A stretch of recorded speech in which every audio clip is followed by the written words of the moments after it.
Բարև ձեզ, Ստեփան Գրիգորյան, YouTube-յան ալիքի մասնակիցներ, ողջունում եմ ձեզ բոլորիդ։ Այսօր օգոստոսի 26-ն է,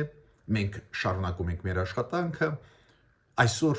մենք անպայման կամփոփենք այն քննարկումը, որը եղել է ազգային ժողովում օգոստոսի 24-ին եւ 25-ին, կապված նրա հետ, որ կառավարությունը Հայաստանի ներկայացրեց ազգային ժողովին Հայաստանի նոր իր ծրագիրը ու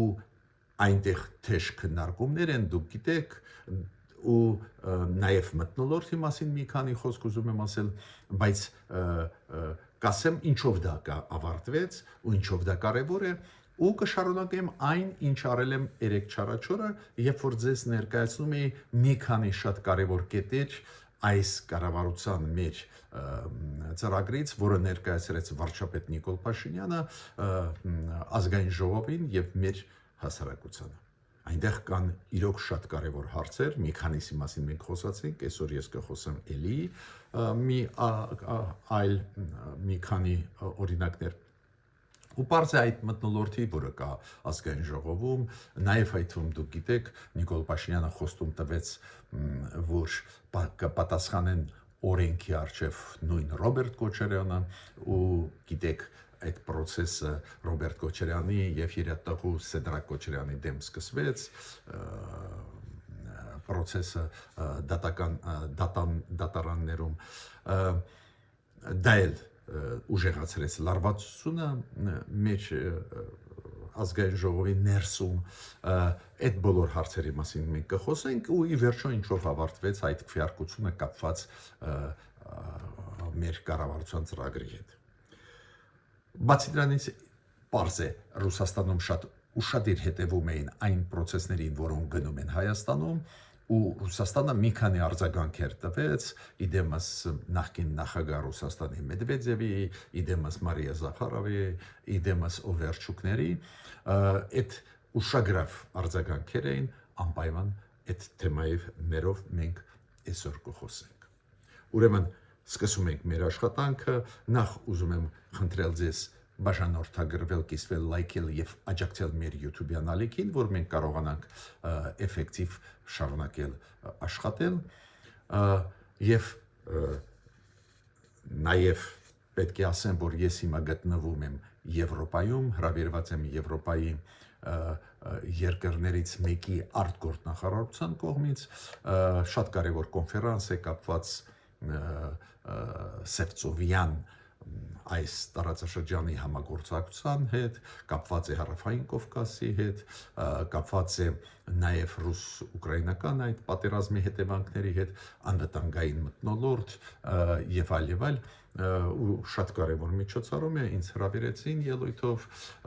վերադառնալիս ես անպայման կասեմ ինչ գլխավոր ուշագրավ բաներ քննարկվում էին, քանի որ մոտավորապես 20 երկրներից կլինեն հայտնի փորձագետներ։ Ուրեմն, սկսում ենք մեր աշխատանքը, ես պետք է ասեմ, որ ազգային ժողովում իրոք 3 ընդունվեց կառավարության ծրագիրը 2026-2031 թվականների հետ կապված 63 պատգամավոր քաղաքապայմանագրի բոլորը քվեարկեցին ի օգուտ այդ ծրագրի, դեմ քվեարկեցին 24 պատգամավոր։ Պարզ է ուժեղ Հայաստանը դեմ քվեարկեց։ Մեզ մոտ բևեռացում այդքան ուժեղ է, որ ոչ մի այլ բաներ չեն լինում։ Ես ինչքան հասկանում եմ, Հայաստան դաշինքը չքվեարկեց, չմասնակցեց քվեարկությանը։ Այս օրերին մենք շատ բան տեսանք ձեզ հետ, այս 2 օրվա մեջ, երբ որ քննարկվում էր կառավարության ծրագիրը, եւ տեսանք բոյկոտներ, երբ որ ուժեղ Հայաստան դաշինքի պատգամավորները բոլորը դուրս եկան դահլիճից, հիշում եք, երբ որ Նիկոլ Փաշինյանը իր ներկայացրելիս ծրագիրը հասավ այն մասի կառավարության ծրագրի, որը վերաբերվում է հայրաքելական եկեղեցու, որտեղ որ պլանավորում է մեր կառավարությունը ինչ որ ռեֆորմներ անել, Անդիմադիրները ու առաջերտին ուժեղ Հայաստանի բոյկոտեցին այդ նիստը, դուրս եկան, երբ որ Նիկոլ Փաշինյանը կաթողիկոսին անվանում էր իր աշխարհիկ անունով Կտրիչ Ներսեսյան։ Ի նշան բողոքի իրանք բոլորը դուրս եկան։ Բավական լարված իրավիճակներ ստեղծվում էին եւ օգոստոսի 24-ին եւ 25-ին դուք հիշում եք Նիկոլ Փաշինյանը խոստում տվեց, որ Ռոբերտ Քոչարյանին եւ իր տղա Սեդրակ Քոչարյանին կձերբակալեն, հիմա այդ process-ը սկսվեց, բավական կոշտ ձևակերպումներով, որ բոլորին կկզծնի, խոստում եմ տալիս ու կանեմ, ասում էր վարչապետը, անդիմադիրներն էլ այդպես չի էլի, որ մեղմ պատասխանում են, իրանք էլ արձագանքում էին կոշտ, այդ մթնոլորտը լարված, բևեռացված չի փոխվի, ցավով պետք է ասեմ, ոչ մի համագործակցություն պարլամենտում չի ստացվի, այդ պարլամենտը ներկայացնում է վտանգ հայ ժողովրդի համար, ես ասել եմ ու շարունակում եմ դա կրկնել, անդիմադիրները ես նոր ասեցի Գարեգին Երկրորդի հետ կապված բողոքի ակցիա արեցին, նաև անդիմադիրները սրեցին հարց կապված Տիգրանաշենի հետ, ադրբեջանական անվանումը դա Քյարքին է, քանի որ Նիկոլ Փաշինյանը միջև կառավարության ծրագիրը նույնիսկ ներկայացնելով, հիշում եք, ասում էր, որ այդ Տիգրանաշենը մենք պետք է վերադարձնենք Ադրբեջանին ու սրեցին այդ հարցը անդիմադիրները առաջերտին ուժեղ Հայաստանը, իրանք նույնիսկ եղել են Տիգրանաշենում, հանդիպել են մարդկանց հետ, իրանք նաև այդ թվում մեզ տեղյակ են պահել, որ Տիգրանաշենի ժողովուրդը գրեթե 100%-ով տվեց ձայներ Նիկոլ Փաշինյանին, իրանք են այդպես ասում, ուժեղ Հայաստանի ներկայացուցիչները, նաև այդ թվում Նարեկ Կարապետյանը, ու իրենք ինչ են ասում, խոստում տվեցիք այդ մարդկանց, որ օպտիմիզացիայի ճանապարհով կգնա լուծումը, հիմա ասում եք, որ դա Ադրբեջանի տարածքն է, պետք է վերադարձնենք։ Օպտիմիզացիա ինչ է նշանակում, դու գիտեք այդ տարբերակը քննարկում էր, մեր կառավարությունը մեզ տեղյակ է պահել դրա մասին, որ մենք ունենք 3 փոքր անկլավ Ադրբեջանի մեծ տարածքի ներսում ու մեկ անկլավ Ադրբեջանի տարածքում ներսում կա հայկական Արցվաշեն, ու քանի որ Արցվաշենը մեծ է, գրեթե հավասար են տարածքները, մակերեսները, փոխանակել Արցվաշենը այդ 3 փոքր անկլավների հետ ու հանել այդ հարցը բավական զգայուն եւ Հայաստանի եւ Ադրբեջանի համար։ Ու ստեղ այդ հարցը անդիմադիրները բարձրացրեցին։ Ես պետք է ստեղ ասեմ, որ ցավով վատ է, երբ որ իրանք բարձրացնում են այդ հարցերը, մինչդեռ այդ հարցերը շատ կարևոր են, շատ լուրջ են, մեր հասարակությունը, քանի որ ռուսամետ անդիմադիրների նկատմամբ բացասական է տրամադրված, իրանց մխրճումը այս դեպին նուրբ հարցերի մեջ փչացնում է մթնոլորտը այդ հարցի հետ կապված։ Մինչդեռ Տիգրանաշենի հարցը շատ լուրջ հարց է, շատ լուրջ հարց է։ Բացատրեմ ինչու։ Իրոք, եթե մենք աշխատում ենք Ադրբեջանի հետ, ու ես հասկացա աշխատում ենք 1970 թվականների քարտեզներով, կան անկլավներ, պետք է դա ընդունես ու փորձես լուծել այդ հարցը, երբ որ դա քաղաքականացնում է, այլ տեսանկյունից ես նայում։ Ու օրինակ պրոֆեսիոնալ ոնց կարելի է լուծել, նոր ասեցի Ադրբեջանի հետ փոխանակում անել։ Արցվաշենը այդ 3-ի դիմաց։ Կային այլ տարբերակներ, օրինակ գիտեք, որ տարբերակը, որ Հայաստան ու Ադրբեջանը անցկացնում են ամբողջությամբ դելիմիտացիան, դեմարկացիան, նոր կվերադառնան այս հարցին։ Կամ հիշում եք, Ադրբեջանը պահանջում էր, որ դելիմիտացիա, դեմարկացիա գնա հյուսիսից դեպի հարավ։ Ու մինչև հասնի անկլավների հարցին, երկար ժամանակ կանցնի, այլ հարցերը կլուծվեն։ Հիմա այսօր Նիկոլ Փաշինյանը եւ միջև կառավարության այս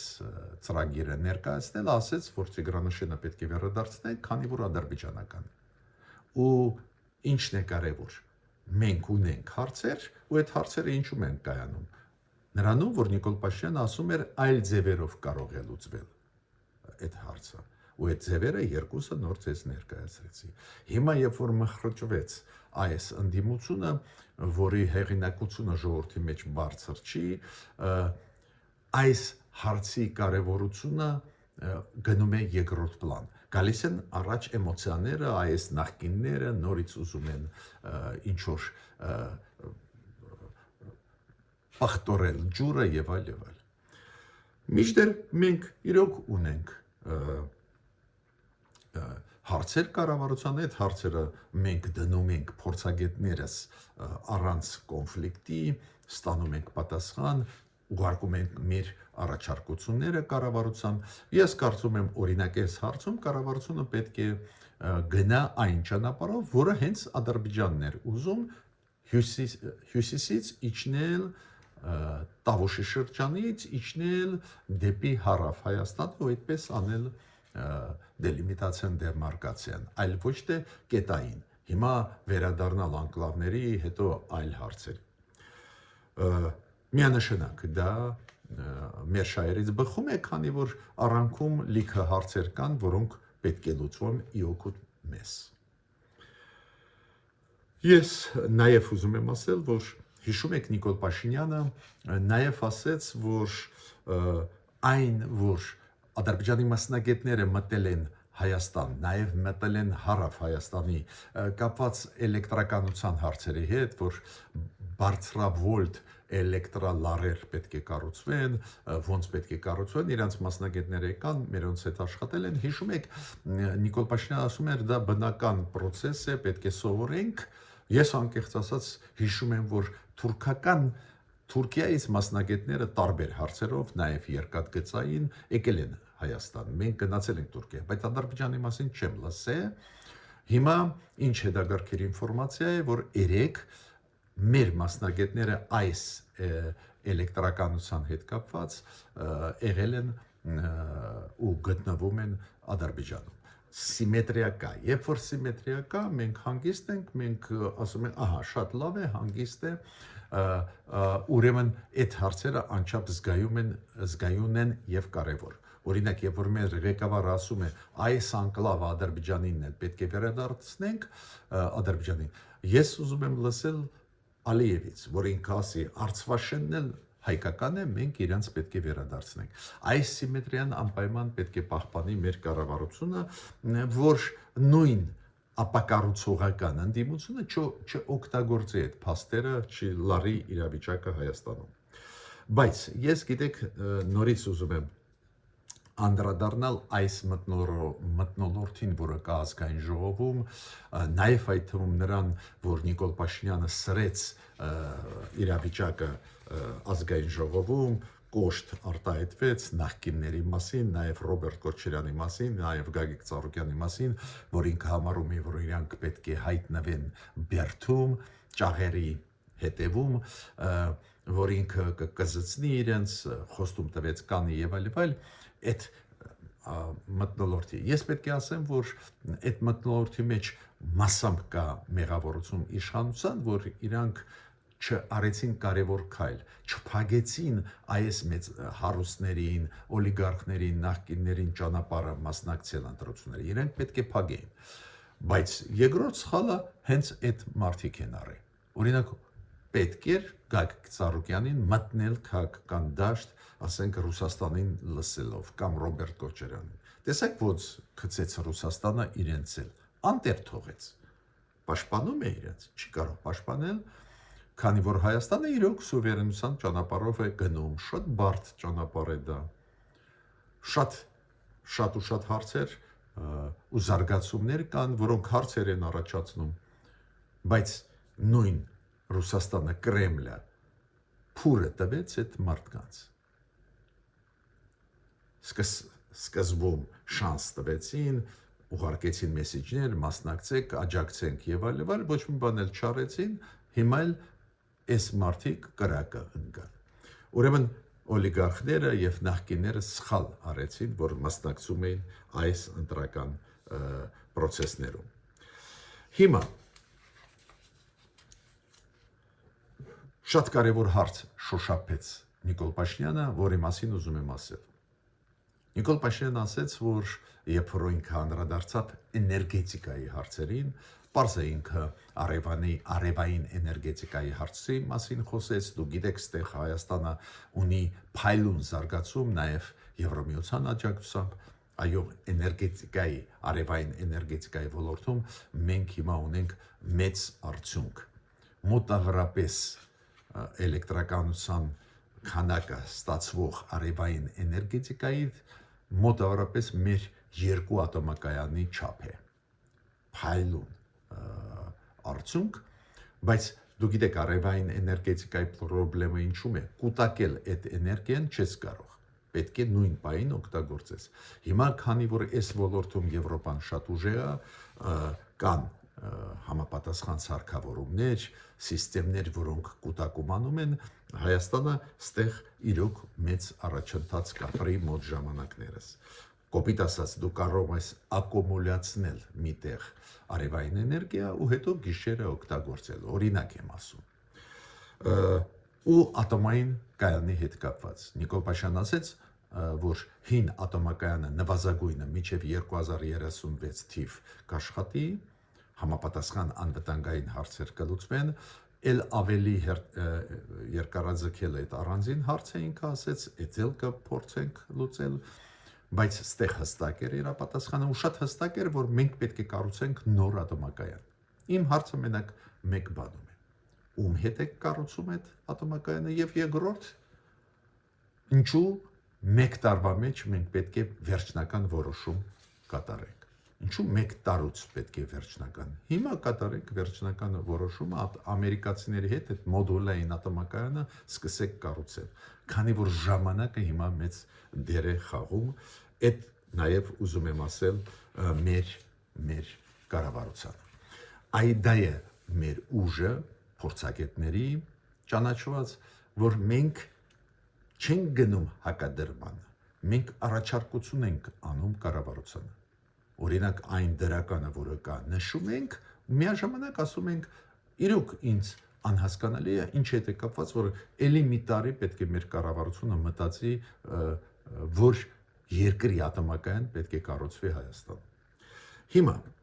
ես պետք է ասեմ մեկ բան ցավով ու ցավակցում եմ բոլոր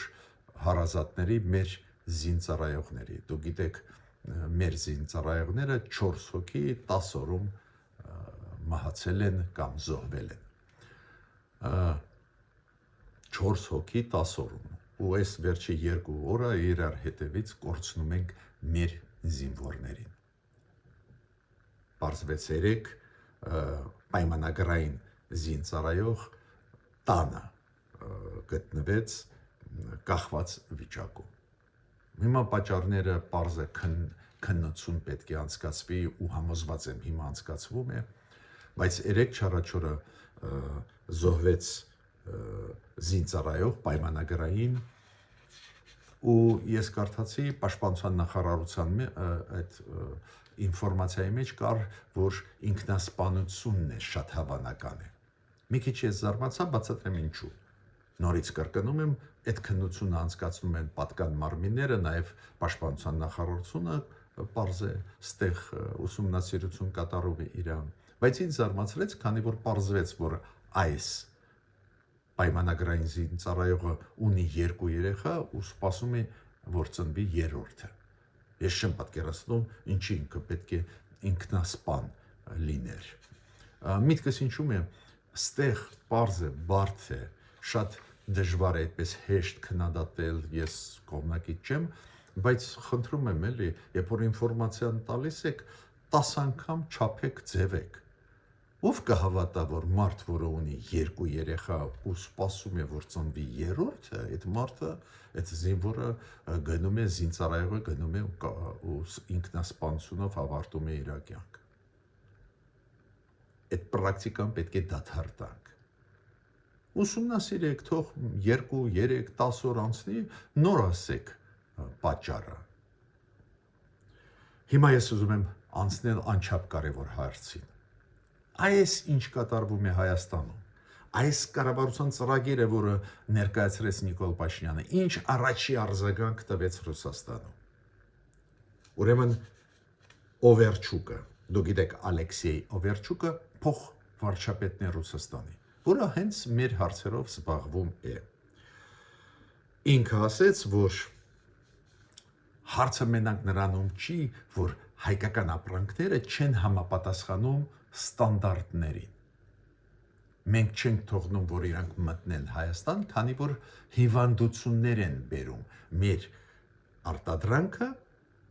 բերում է հիվանդություն Ռուսաստանի տարածք։ Ինչի հետ է դա կապված։ Զարմանալի է, չեք թողնում, ասում եք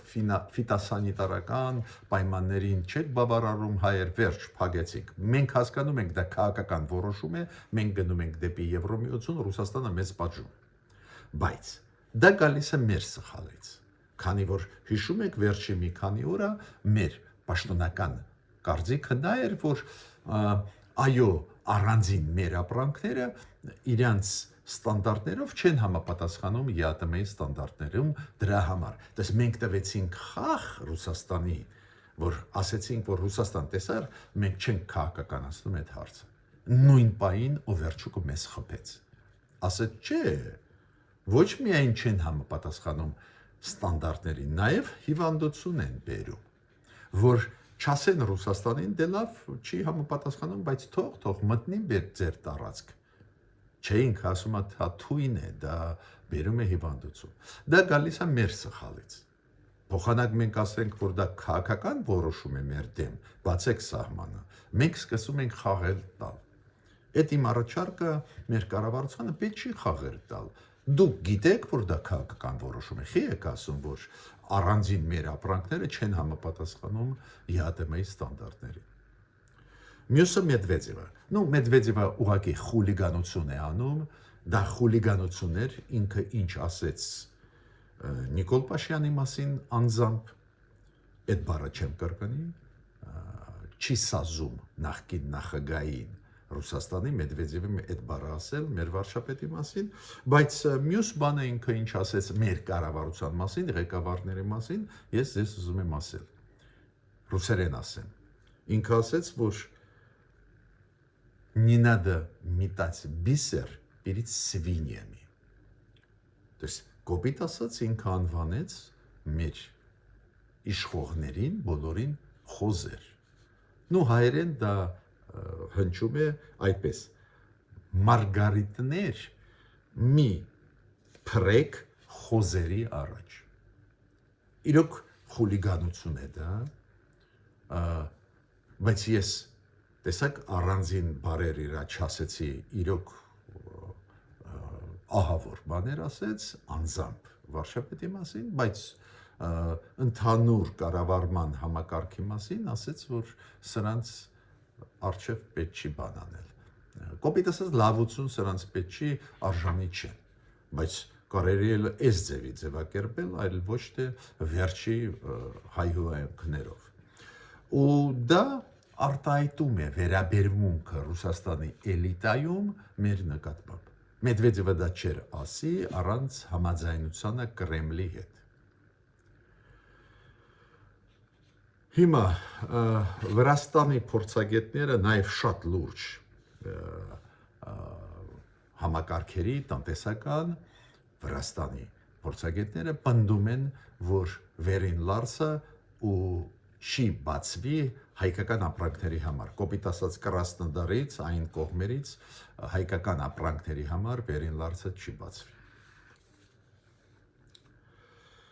Հապկի հետ կապված։ Նույն պահին հապկը արձագանքեց, ասեցին, որ Հայաստանը չի մասնակցում, հապկի շրջանակներում չի կարող զենք ստանալ, ավելի ցածր գներով, այդ լգոտաներ, արտոնություններ, որ չունի Հայաստանը, քանի որ հապկում չի աշխատում, ու մյուս կողմից ասեցին, այդ Ռուսաստանի արտգործնախարարության բարձր պաշտոնյանը ասեց, բայց ասում են, բայց մյուս կողմից, Հայաստանը Ռուսաստանի հետ ունի պայմանագրեր, որ արտոնությունով ստանա ավելի ցածր գներով զենք։ Ինչու իրանք էսել ասում են, կարծես թե դրական է, որ օգտվեք հայր զենք մեզանից վերցրեք ու մենք ավելի ցածր գներով կտանք։ Խափելու մեր հասարակությունը, ապակող որոշվելու։ Ձեզ ուզում եմ բոլորիդ զգուշացնել, որ Հայաստանին չի տրվում այն զենքը, որի դիմաց մենք վաղուց է փողը տվել ենք։ Պայմանագրի համաձայն, որ հենց Ռուսաստանի հետ։ Դες իրանք չեն տալիս մեր զենքը մեր փողով, մեր փողի դիմաց։ Ու ասում են իբր պատրաստ են զենքը ցածր գներով տալ։ Դա էլ ինֆորմացիոն պատերազմի տարերից է մեր դեմ ուղղված Ռուսաստանի կողմից։ Ուրեմն պետք է ասեմ, որ նորից կառավարության ծրագրերը ընդունված է ու մենք պարտավոր ենք կենտրոնանալ այս ծրագիրը իրականացնելու։ Այնտեղ կան շատ ուժեղ կարևոր կետեր, այսօր նշեցի 2-3-ը, 3-4-ը նշեցի 2-3-ը, էլի կնշեմ, այդ ծրագրերը անչափ կարևոր են մեզ համար, այդ ծրագրերը ատոմակայանից սկսած, վերջացած TRIP ծրագիրը,